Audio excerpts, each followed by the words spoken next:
BSR home food YouTube ಚಾನಲ್ಗೆ ಸ್ವಾಗತ. ನಾನು ಇವತ್ತು ಸೋರೆಕಾಯಿ ಸೂಪರ್ ಮಜ್ಜಿಗೆ ಹುಳಿಯನ್ನು ಮಾಡುತ್ತಿದ್ದೇನೆ. ಇದಕ್ಕೆ ಬೇಕಾಗುವ ಸಾಮಗ್ರಿ ಮುಖ್ಯವಾಗಿ ಸೋರೆಕಾಯಿಯನ್ನು ಚೆನ್ನಾಗಿ ತೊಳೆದು ಹೋಳುಗಳನ್ನಾಗಿ ಮಾಡಿ ಅದು ಮುಳುಗುವಷ್ಟು ನೀರನ್ನು ಹಾಕಿ ರಿಫೈಂಡ್ ಆಯಿಲ್ 1 ಸ್ಪೂನು, ಅರಿಶಿನ, ಸ್ವಲ್ಪ ಉಪ್ಪು ಇವನ್ನು ಹಾಕುವ ಉದ್ದೇಶ ಬೇಗ ಬೇಯಲಿ ಎಂದು 5 ರಿಂದ 8 ನಿಮಿಷ ಬೇಯಿಸಿಕೊಳ್ಳುವುದು. ಇದಕ್ಕೆ ಬೇಕಾಗುವ ಖಾರಕ್ಕೆ ಬೇಕಾಗುವ ಇಂಗ್ರೀಡಿಯೆಂಟ್ಸ್ ಏನು ಅಂತಂದರೆ ನೆನೆಸಿಕೊಂಡ ಕಡಲೆಬೇಳೆ, ತೊಗರಿಬೇಳೆ 2 ಸ್ಪೂನ್ 1 ಅವರ್ ಮುಂಚೆ ನೆನೆಸ್ಕೊಳ್ಬೇಕು.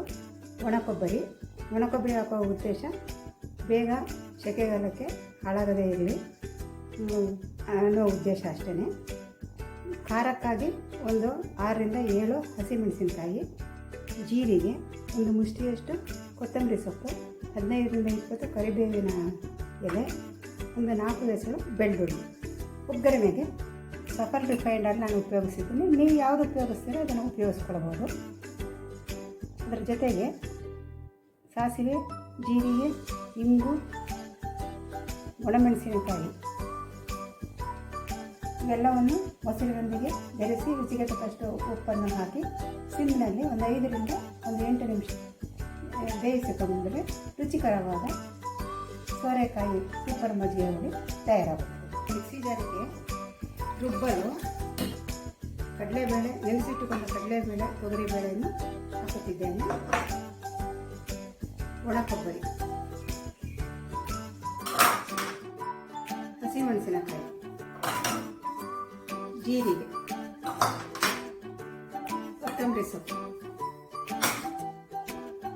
ಕರಿಬೇವಿನ ಎಲೆ, ಬೆಳ್ಳುಳ್ಳಿ. ರುಬ್ಬಿಕೊಂಡ ಮಸಾಲೆ ಈ ರೀತಿ ಇರುತ್ತದೆ. ಚಟ್ನಿ ಹದಕ್ಕೆ ರುಬ್ಬಿಕೊಂಡ್ರೆ ಸಾಕು. ಎಣ್ಣೆ ಕಾದಿದೆ. ಈಗ ಜೀರಿಗೆ ಮತ್ತು ಸಾಸಿವೆಯನ್ನು ಹಾಕುತ್ತಿದ್ದೇನೆ.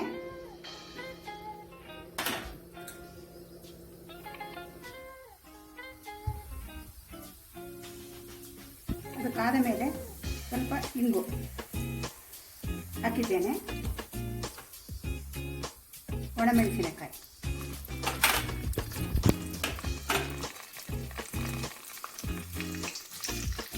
ಸ್ವಲ್ಪ ಕೈಯಾಡಿಸಿ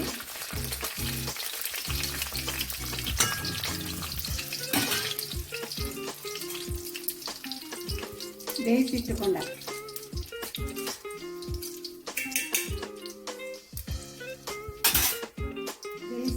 ಸೋರೆಕಾಯಿಯನ್ನು ಹಾಕುತ್ತಿದ್ದೇನೆ.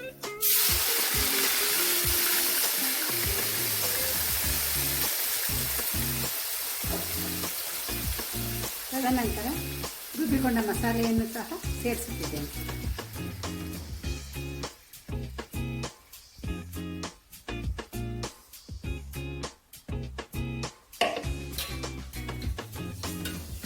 ಅರ್ಧ ಲೀಟರ್ನಷ್ಟು ಗಟ್ಟಿ ಮೊಸರನ್ನು ಸಹ ಸೇರಿಸುತ್ತಿದ್ದೇನೆ.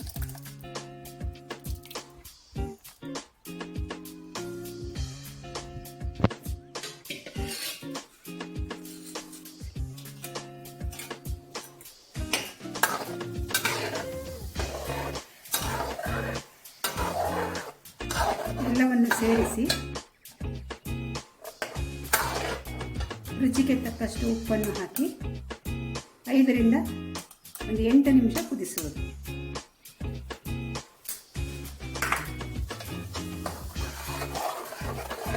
ಮೊಸರನ್ನು ಸೇರಿಸಿರುವುದರಿಂದ ನಿಮಗೆ ಇನ್ನೂ ತೆಳುಬೇಕು ಅಂತಂದರೆ ಕನ್ಸಿಸ್ಟೆನ್ಸಿಗೋಸ್ಕರ ಸ್ವಲ್ಪ ನೀರನ್ನು ಸೇರಿಸಿಕೊಳ್ಳಬಹುದು.